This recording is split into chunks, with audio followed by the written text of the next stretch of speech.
Hi, I'm Robin Romeo, and I am Robin Romeo's firstborn daughter.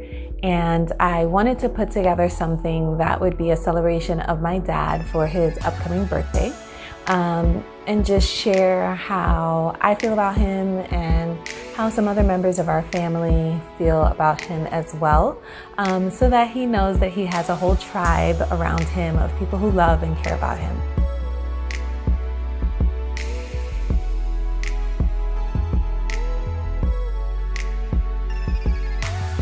I would say one thing that I wish my dad knew, which I hope he does, but one thing that I want to reiterate and make sure that he knows is I love him, like immensely, impeccably, and unceasingly, and unconditionally as well. It took me a while to be able to say that and mean it. But I love my father, and I want him to know that I've always loved him, even when I was being a brat and not really understanding life and being selfish and just wanting things to be a certain way. I still loved him. Robin, I love you. With all my heart, I love you. I love you so much, and I'm so happy that actually, that you're here in my life, that you're in my life, because you're my only grandpa. I don't have another grandpa, and I just really hold on to you, and I really love you, and I really look up to you. We love you, and happy birthday. Something I'd really like my grandpa to know is that even when it doesn't seem like it, I always have a good time with him. I always looked up to you. I still look up to you. I am amazed by how much you know, the vast amount of knowledge that I get from every conversation. There's always a perspective that I hadn't considered. And even when I think about things that I want to continue to learn, I'm always curious about what your perspective on it would be. So you've shared your books with me, you've shared your knowledge with me, and I'm just super grateful for that. First memory of my dad was when he was a Hare Krishna, and we randomly met him on the streets because we were somewhere in Manhattan or Brooklyn, I don't know where we were. And my mom said, "Wow, that's your dad." And I remember starting to bawl out crying. Why'd you cry? Because he was bald-headed with a little ponytail and a whole dress on. And it was weird. I had never seen that before. In the early stages of my childhood, I just always remember him being there. And it would be baking bread, taking pictures, going to the park, learning about all kinds of things. So there's no one particular memory, I would say. My first memory of my grandpa was probably when I was 4, and we went over and he made pizza, and it was really fun, and the cats were there, and we were just eating pizza and playing with the cats. He was attending the state school and we learned to read, and he would give me the reading book, and he said, "Julie, let me read to you." And then he would recite from cover to cover, even telling me when I should turn the page. One thing that I want is for my daughter to know and understand who her grandfather is, and that she can absorb as much love and insight and information and intuition that she can from him, because there's so much to learn and to know and to understand without a word even being spoken. And I think that there's so much there. Their birthdays are a day apart. I feel like if ever a soul family was ever supposed to come into being, it's definitely them, and definitely at this time. And I want him to appreciate her, and I want her to appreciate him. I love you too. Your heart is so big, and that you're such, like, you seem like just such an amazing person all the time. If he only knew how important a father is, that's all I want. That he was important. He was essential. Every good thing about me is because of being around Robin. Things I couldn't do with my mom, like wrestle and tumble and rumble, he used to do with me all the time. Like I used to jump on his back and choke him out. And I just recently brought this up to him when the last time I saw him, and he said to me he doesn't remember any of that. But that's my fondest memory. One of my most fond memories of my dad is is him being at my house when I was young, maybe like 12, 13, 14, baking bread.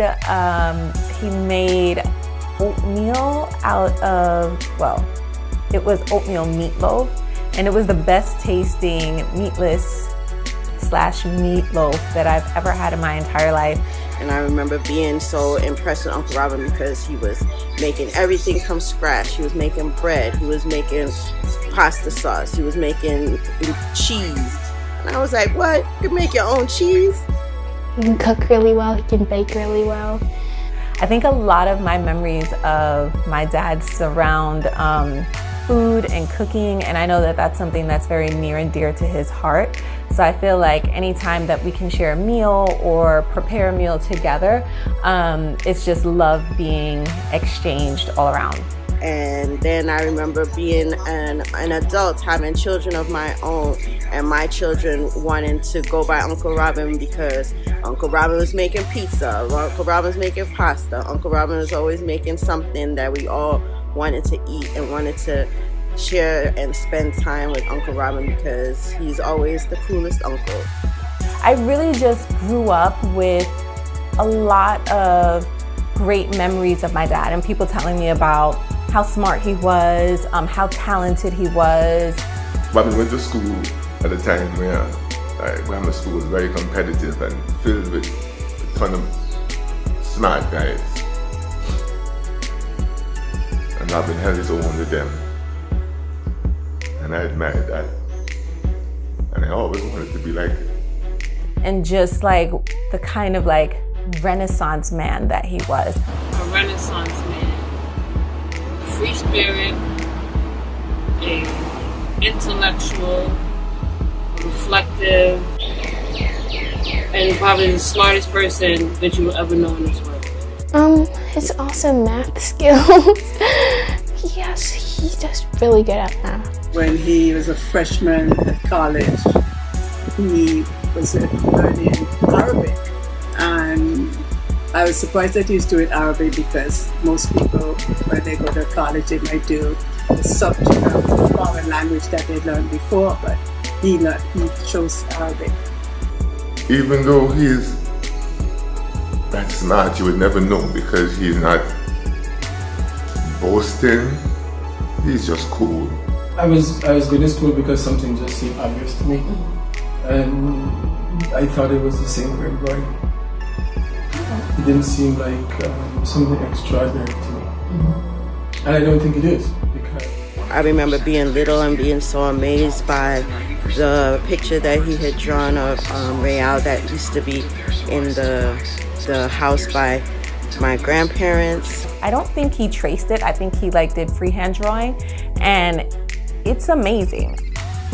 We had a random conversation once about how the genres of music have changed, and it's because they've changed the BPM of the music that will either add to someone's melancholy or make them happier, and it's the way for them to sublimate and control people, and I found that really interesting. And I just remembered he had like a drum set and like instruments like everywhere. Very neatly arranged, but it was like a whole orchestra. and it was just his, and he could play them all. I think one of the things that I am most proud of my dad for, especially now, is his renewed interest in poetry. I love seeing how excited he gets talking about his poems and his process, and reading some of his work. It's my hope that I can collect his poems and get them bound into a book at some point so that he has a printed collection of his work. I do know that Uncle Robin has resumed his professional writing and his poetry, and I've listened to some of his poems when we've been hanging out with each other, and I've read some of them like on Twitter because we follow each other, but I don't know a ton about his like long compendium of writing, so I would love to see sort of more of things that maybe haven't been recently published, how his writing has evolved. I know that it's a labor of love and quite personal, so I feel like that would be a cool way to get to know more. As you know, with any artist, they are very critical of their own work, so it's getting him to finalize them and not go back and make any additional edits that will help to propel this forward. You don't really know anything until you know it in your heart. And if you encounter something that you know in your heart that doesn't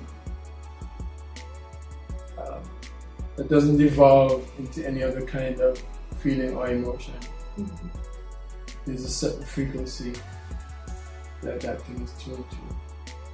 It's good to run everything by your heart. It's good to involve your feeling life with everything you do. Because what you're actually doing if you do that is like you're learning a language. You're learning a language that is internal. It's not a language of words. It's not even a language of feeling. It's a language of knowing. And the knowing comes through feeling. I say feelings apart from emotion. Okay. So I can't use the word. Like, you know, the expression, you know when you know what you know. And that's how you know when you encounter something that's real, something that's true. Okay. And the difficult part is not letting the emotions get involved. And what happens a lot of time, things load into people's emotions. For better or for worse. Most are for worse. Yes. It doesn't belong there.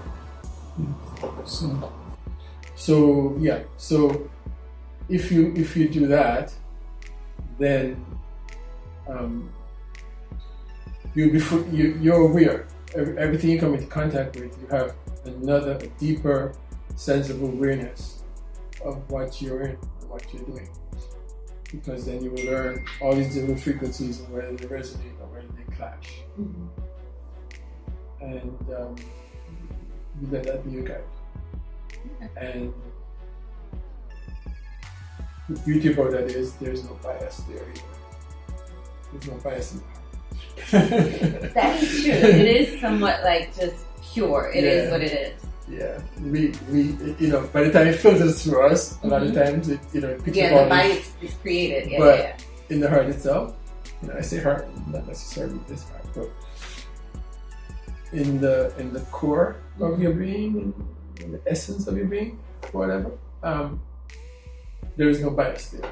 Bias sort of comes through our habits and our brain. Yeah, so if one does that, one will always, even if one can't always live the truth or live in the truth, they have this great tool for recognizing the truth. And so if you make a decision to go against the truth, you know what you're doing. You're not, you don't sort of fall there by default or by deception. And you can't go wrong.